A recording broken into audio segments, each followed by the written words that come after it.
I'm just stroking the boat down. I've got much better things to do, yeah, but it's kind of got to be done. Who is this? Oh my gosh, hi. Wow. Why are you calling me? Uh-huh. Wow, yeah, I'd love to. Amazing. Write it as well?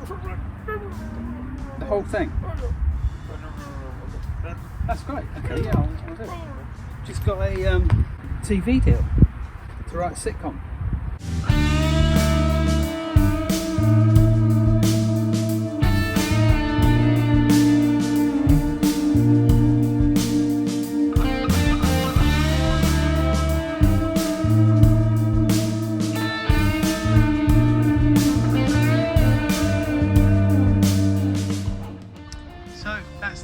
Sanding, and then once I've done the whole boat like that, I'll prime it. But I've got to take off that red line that I've done because the anti-foul and crumbling paint goes up under that to that line that I've exposed there. So I'm unfortunately going to have to take that off again, which is quite a lot of work. You can see there's the line. That's where the can you see that? That's where the bottom was sheathed up to, so I'm going to sand it to that line.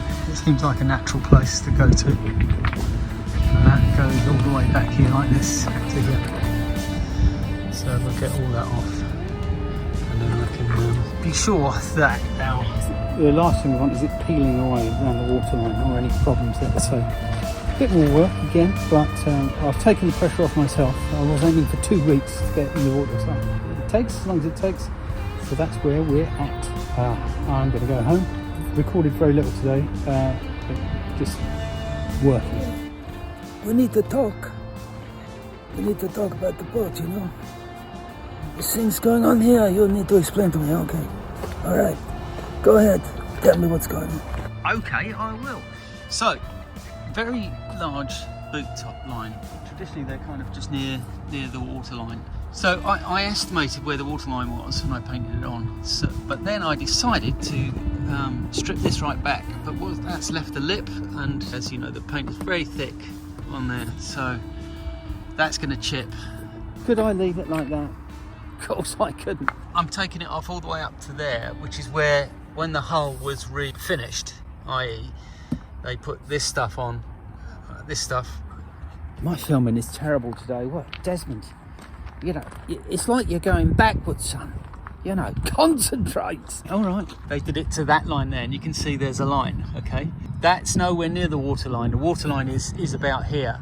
But somebody had painted a stripe on that went all the way up to there, but it only came down to there, so it was a big gap between the water line. It looked very unsatisfactory. So when I decided to do not copper coat and bring it all the way back, initially the idea was to take it to that line, which, you know, in theory seems good, but it's such a big step. It's about 1 millimetre or 2 of thick old paint.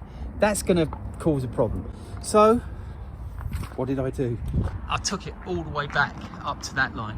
There's going to be no nasty edge there.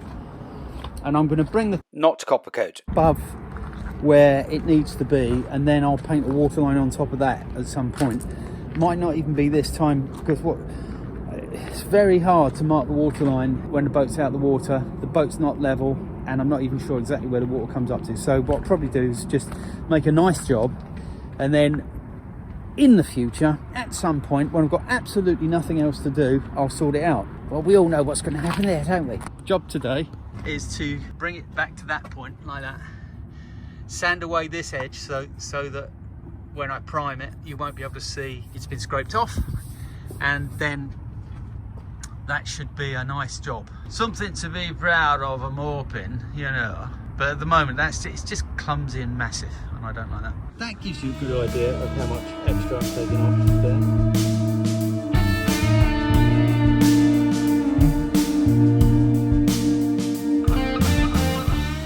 This is exciting, well, informative.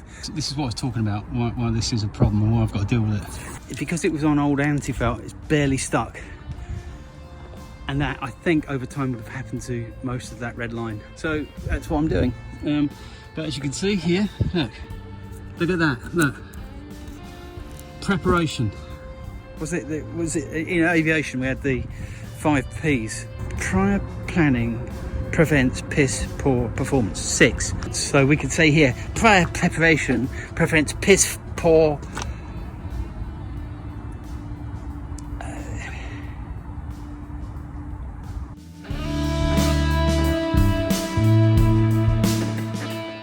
So cautionary tale of not preparing properly.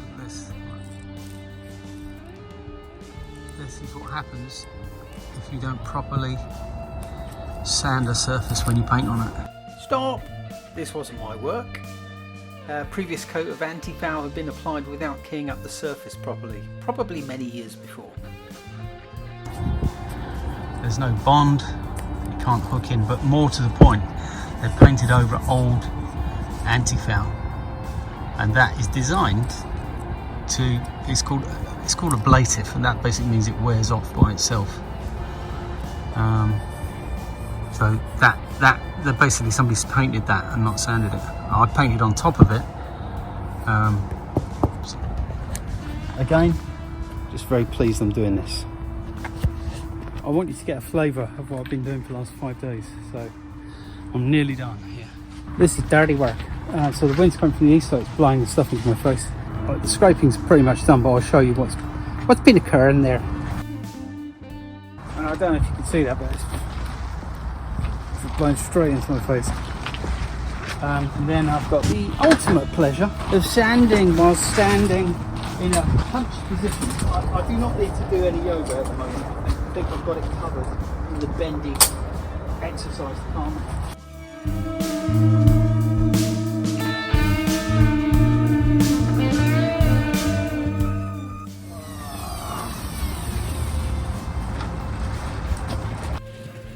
I'm about ready to just finish this sanding now.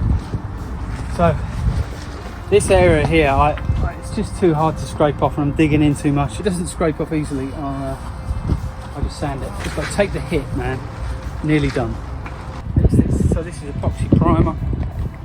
This particular one, it's 4 parts paint, 1 part hardener. But I mixed this a little while ago, so I'm just going to whack this on so that I can go home, because I'm hungry and tired. Get the violin out. Put my roller tray here. Anyway, I've got some roller inserts. So these little things, right, although they are plastic, you bung that in your tray and then you can use the tray again. So this tray, I've used it many times. So that obviously still plastic, which ain't great. It looks like it's recycled plastic, but you're throwing away a lot less. That's the point. It'd be great if we didn't have to throw away any. He said, being the person that's using it. So I mean, no, just shut up, Desmond. All right. My God, it feels good to be putting a bit of paint on something, because I'm getting very fed up with sanding and scraping.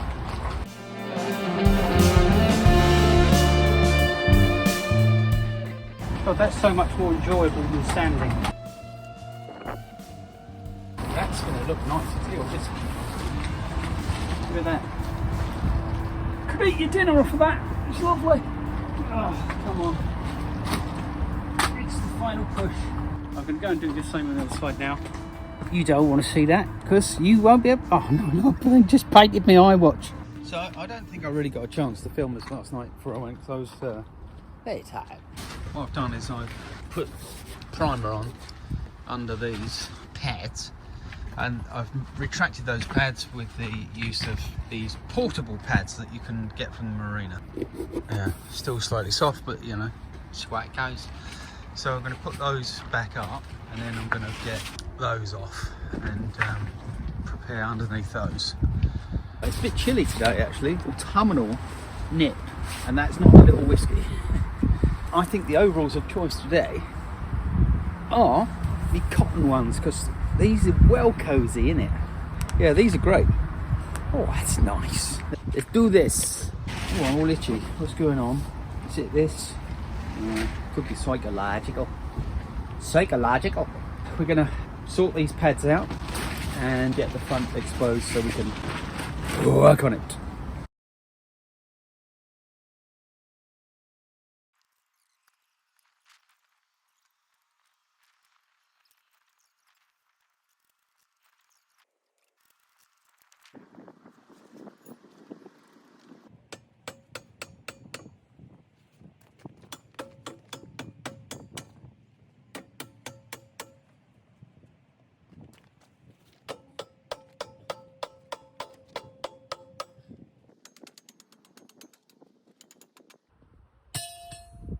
So that's good, because those were really loose now, so that means these are doing their job. So I'm semi-confident. So hopefully that won't fall on me. It's a spectacular video. Human being, it's a strawberry jam. Don't bring an ambulance, bring a bucket. Right, so now we're in a position to prepare those bits. Then I can rub down the whole boat with sandpaper just to key it up, and then primer at last. Once he'd finished sanding this boat, he actually had to lay in a darkened room for several days. His poor old body was worn out and he just had nothing else to give, and he just laid looking at the ceiling.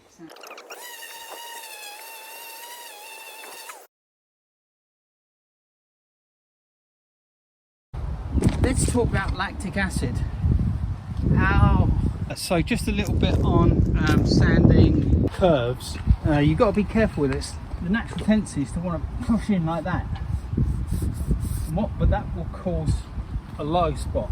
So you've got to have the discipline to like follow the curve like that, but diagonally across it, and then you can go back up that way.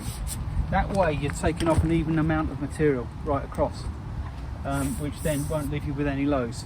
It is a bit harder, but that's the right thing to do. Other thing you can do, depending on the radius of this, you can use a bit of rubber hose or plastic hose, and then you can use that too. But again, still use that diagonal action like that. All right, and then that will ensure that you don't end up with an unsightly groove, because it's so much easier to just go like that. If you're going to do it, why not just do it right? So I just want de-waxing. I just found a little edge that I wasn't happy with, and I touched it, pulled it rather, and I managed to peel off some skin. So I'm just going to grind that back there and just put a couple of plies of biaxial cloth and epoxy over that, and I'll do the same on the other side. So it's the same on the other side. Thanks for putting up with all this sanding. I mean, it's really dull. I'm sorry. I'm so sorry. But next time, which I'm probably just going to release in a couple of days, because I've nearly finished doing it, I've recorded something that's just a bit of fun. It's just fun, okay? Spend too much time by myself, I think. Anyway, see you soon. Let's hope he's got something good to say. Good morning, Captain. Permission to come aboard? Yeah. Oh, hi, Hans. Come up. Yeah.